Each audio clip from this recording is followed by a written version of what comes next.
If you think political thrillers are Hollywood fiction, buckle up. Southeast Asia is writing its own and the stakes are high.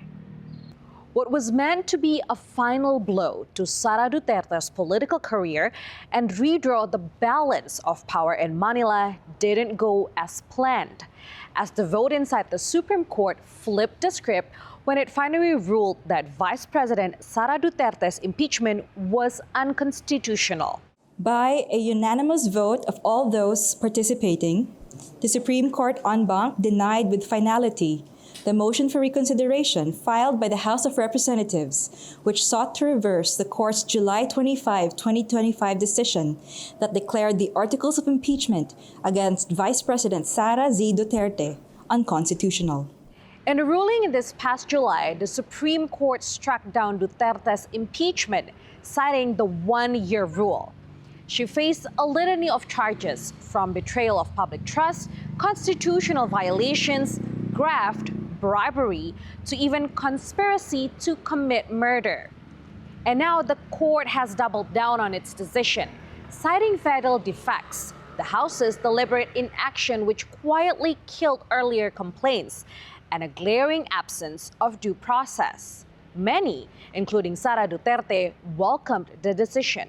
As part of the petitioners, with a deep sense of humility, I would say that I am happy that the Supreme Court has finally laid to rest the question on the unconstitutionality of the impeachment complaint filed against Vice President Sara Duterte last year. That ruling also emphasizes that the impeachment should not be used as an instrument or tool for political vendetta. Well, I think the Vice President has been vindicated. Our expectation was proven right because I personally said that given the nature of that kind of decision, it is very hard to reverse that decision. It was unanimous. The ruling lands in the middle of an all-out power struggle between the Philippines' two dominant clans. On one side stands Sara Duterte, the vice president. On the other, President Ferdinand Marcos Jr. And with this move to impeach Duterte in mind, guess who's really in the hot seat? Exactly, President Marcos. He is also under threat, potentially facing impeachment over billions of pesos funneled into suspicious flood control projects, funds that the president personally approved in the national budget from 2023 to 2024. And that's in the country where entire towns were buried in flood waters driven by powerful typhoons. Marcos Jr. Will do everything in his power to make sure that the corruption scandal investigation will be diverted away from him. So the only recourse of the people is to protest, and to protest in large numbers, and to sustain the protests until we can exact accountability and justice. We are demanding that the investigations into the issues of corruption be expanded to include not just the lower rank public officials, but from the bottom to the top, up until the President of the Philippines himself, Ferdinand Marcos, who we think has a big role in this systemic and widespread corruption in the country.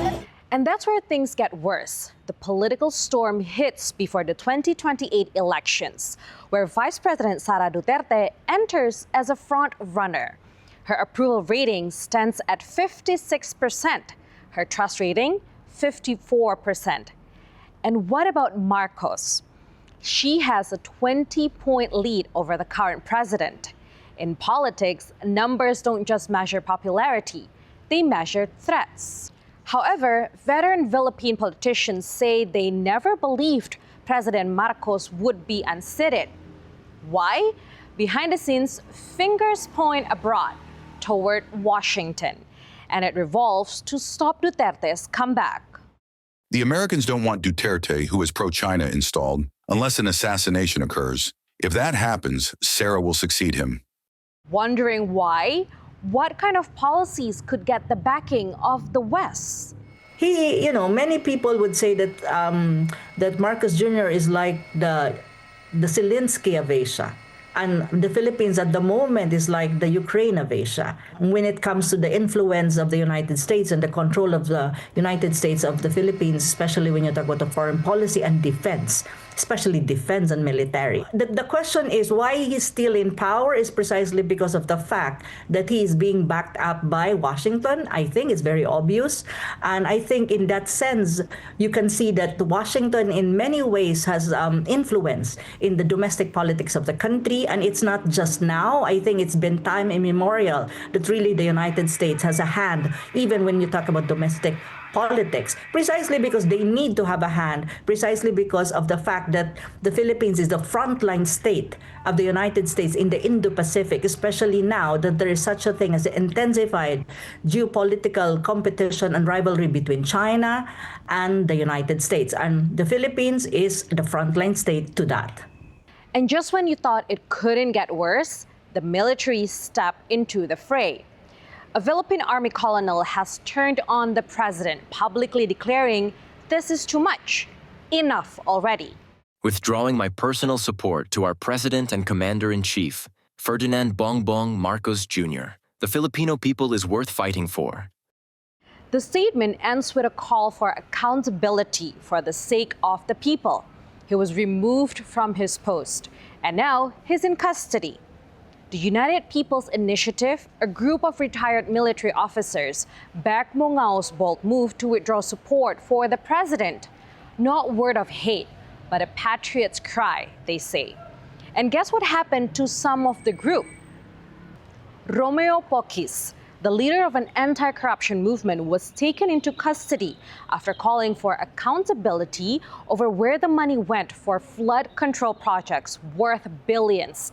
One of the group's key demands is for President Marcos to step down amid growing corruption allegations. And the reason why Romeo Poquis was arrested? Allegedly inciting sedition. I didn't call for sedition or call for the downfall of the government. I didn't call for that or the United People's Initiative. They accused me based on my social media posts of calling for the destabilization of the government. None of that. What I don't understand is why me or other people who are expressing their protests are being held and arrested. Instead, those who stole billions from and corrupted the flood control projects should be held accountable. Poquis' legal team is challenging the entire case as an attack on free speech and expression. Is asking the AFP Chief of Staff to withdraw support from the president illegal? By itself, no. There is no law that criminalizes asking, urging, or calling, in speech or writing, for a military official to withdraw political support if done peacefully and constitutionally. Freedom of speech and political expression are protected under Article 3, Bill of Rights, of the 1987 Constitution. Suffice it to state that the call was for the members of the military, if they are fed up with the corruption, with the venalities, with the anomalies in government, to withdraw their support. That is not inciting to sedition because that is an appeal to your moral and ethical sense. At the end of the day, the stakes are huge. On one side, President Marcos Jr., backed by Washington with his long-standing U.S. security ties. On the other, Vice President Sara Duterte, drawing growing sympathy from elements within the Philippine military. And you may think the election may be years off, but the fight has already started. Rebecca Napitupulo reporting from Jakarta for RT.